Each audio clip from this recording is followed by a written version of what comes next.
morning, ladies and the very few gentlemen who for some reason seem to be huddled in the front of the hall. It's an honor and privilege to be here today. Thanks for having me. What I am going to be talking about in the next 15 minutes or so is drawn from, the inspiration is drawn from these three books. The first one is by the awesome Nassim Taleb, who wrote, among others, Antifragile, which became a monster hit. The second one, is my book, The Immune Organization, which sank without a trace. And the third one is the iconic Lord of the Rings, which I'm sure you've either read or seen sometime in your life. If you haven't, you need to do that. So let's begin with Taleb. Now, Nassim Taleb came up with this concept of what he called black swans. Some of you might be familiar with it, but black swans are essentially events which are both unpredictable and hugely disruptive. Events like the wars, for example, 9/11, Brexit from where I come from, the 2008 financial crisis, and a few others. COVID, many of us thought was a black swan event until Taleb himself refuted that, saying that, look, COVID was a gray swan, because while it was disruptive, it wasn't really unpredictable. Something like that was going to come, one day or the other. However, my belief is that while COVID was a gray swan event, the lockdowns which it caused was the black swan. We didn't really think that those would happen. Now, sure, there are these events, they happen, they disrupt our lives. So people ask Taleb, so then what do we do? You have told us about these massive disruptive events, but what do we do about that? And that's where he came up with his next book, which was Antifragility or Antifragile. And he said that, look, we think that fragile systems obviously are the ones which break when external force hits them. The opposite of that, he said, we think are robust systems, which are resilient, which stand, even when something hits them. But he says, no, the opposite of fragile is actually anti-fragile. And anti-fragile systems are those which actually gain by disruption. So when disruption happens, they actually, kind of profit from that or gain from that. And then his whole thesis was how to make systems or countries or companies or people anti-fragile. So dwelling a little bit more on the anti-fragile part, as the lot of text says on the slide, it actually goes beyond resilience. It doesn't only resist shocks, but it kind of adapts around it and grows. I mean, if you think of some of the companies during COVID, for example, think of Zooms of the world or Netflixes of the world, or a few others, which actually gained by that disruption. He has these famous triads in, how certain things can gain. So, for example, he says in the human relationships category, friendship is fragile. Sometimes even relationship or marriage is fragile. Kinship is robust. When you're my mate, it's robust. I got your back. But attraction is actually anti-fragile. For example, if you think of regulation, rules are fragile. You break them. Principles are, better. They're robust. But virtue is anti-fragile. And so he has a few more of these, as you can see here. In business, for example, he says, and that's relevant as we go forward, and even in professional reputation, he says, if you're an artisan or an artist, or you're working on your own in some sense, you are far more anti-fragile than if you're with an industry in that, or a business. Next, keep that in mind, let me come to my little book, which I took inspiration from Nassim Taleb. And this was a lockdown baby, this book. Basically, I wrote it during the lockdown, and the whole concept was, we obviously know about COVID, and then the miraculous vaccines that ended it. But the vaccines don't really cure you. They're not supposed to cure you. They basically build your immune system so that you can resist it better, and even if you get it, you ain't gonna die. So they make you immune. And my thought was that much like the vaccines made us immune from COVID, is there learnings which we can have from the COVID pandemic and use certain things which can make our organizations or ourselves immune? And so I kind of had these 7 antibodies, which you can see here and probably can't read. I'm not going to dwell on each one of them, but a few antibodies, mostly using technology, digital business models, decentralization, et cetera, which could help make our organizations and ourselves immune. What I'm going to do is talk about just a couple of them. But before I do that, this kind of disruption, like COVID, is not the last of them. In fact, unfortunately, it might be the first of them. There are going to be more. There's Ukraine, big disruption, black swan. Climate change, the mother of them all, the biggest of them all, is going to come and has already started creating these big disruptions. So, now moving to Tolkien, as Frodo Baggins says there, that, look, I wish it need not have happened in my time. So do I, said Gandalf, the wizard, the Grey. And so do all who live to see such times. But it's not for them to decide. It's not for us to decide. All we have to decide is what to do with the time that is given to us.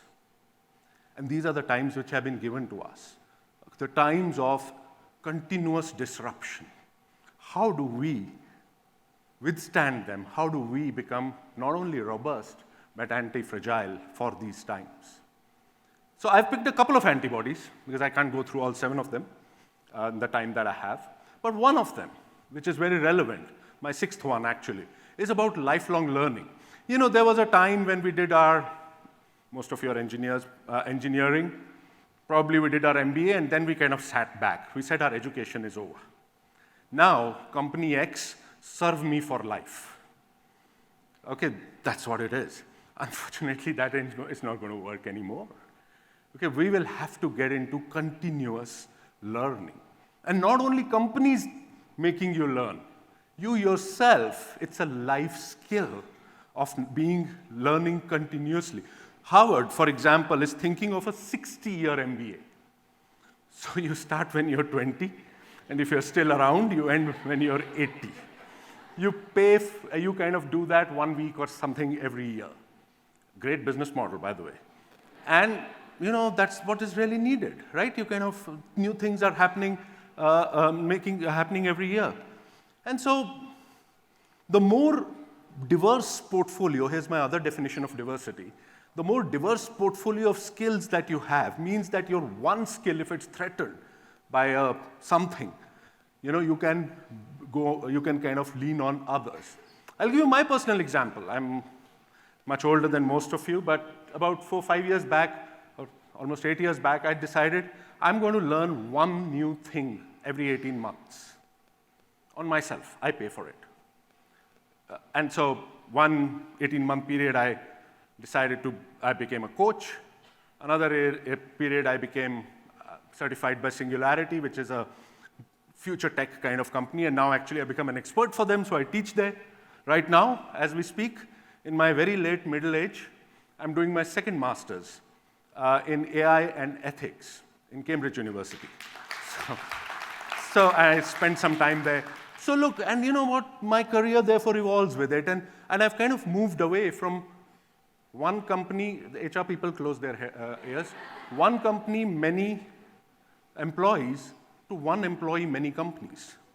Just reverse the pyramid in that sense. The other one is about decentralization. Decentralization saved us from COVID. Work from home or work from anywhere is nothing but decentralized work. We just went to it in 15 days flat. Decentralized retail, e-commerce plus physical retail. So you have multiple stores at everyone's house. Decentralized healthcare. We first used to, the hospital came home or the doctor came home through your phone, and then, at least for first level consultation. Decentralized education, we know all about that, especially if you have children. It wasn't the most pleasant thing, but it saved us.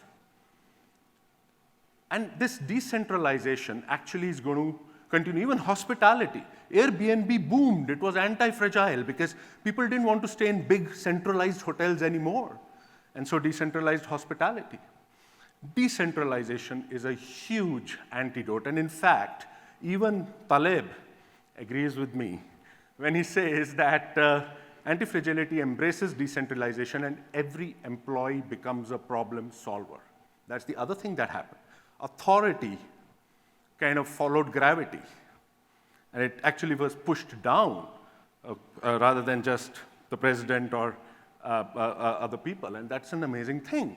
And there are a few other such. And now is coming another disruption, which kind of landed on our heads on November 30th, 2022, just 2.5 months back. Now, obviously, unless you've been living under a rock, you know that this is what is OpenAI and ChatGPT, and all of us are kind of thinking of whether we're going to keep our jobs or not. So let me talk about that to close as a living example of what we can do with ChatGPT.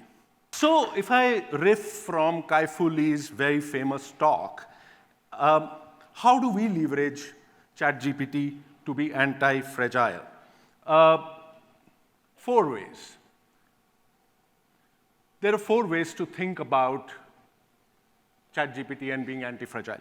Like he said, there will be jobs that it will take away from us. We know those jobs, mostly repetitive jobs, where we kind of everything happens again and again, accounting, some in HR too, multiple repetitive jobs. There will be jobs that will not take away from us, however it tries. Jobs involving, as he said, compassion, emotion, love, care. Not going to happen forever, at least as long as we live. There'll be jobs that it'll create. So by the way, if you kind of go on LinkedIn, the most fashionable job, like there used to be growth hacker at one time, now it is prompt engineer. And so prompt engineers, and by the way, go to promptbase.com, you're all techies, and you'll find you can generate prompts people will buy for $2 each or something. Great prompts to get the right answers from ChatGPT and its brothers and sisters. Jobs that it'll enhance, and that is the big one. Every job can be enhanced. For people who are programmers, it can write up to 50 to 70% of your code, and it takes you lesser time. People who are artists, it can create something. People who want to write something, it can create ideas. It can create the first draft. Students who want to write essays, it can create an essay, and then the student can write on top of it. Academia, you can use it to generate academic papers or give you the right academic papers. I use that, Elicit.ai, for example. Everything, every job, you can actually enhance using tools like this. And that's where the famous tweet, which I believe in, that things like ChatGPT are not going to replace you or take your job, but a human using it will. And so be that human. That's how you become anti-fragile in this scenario. The 3 things to do as I end my talk are the following. Don't be a futurist, be a nowist. Self-evident, start stuff now. If you don't use these tools, start them now. And it's just ChatGPT, there's multiple other things. Learn, be curious, explore, and above all, be anti-fragile. Most often, the fairer sex was referred to as being fragile. And the men, big men like me, were supposed to be the robust, strong kinds. Don't be like men like me. Leapfrog that from being, don't go from fragile to robust, go from fragile to anti-fragile. Thank you very much.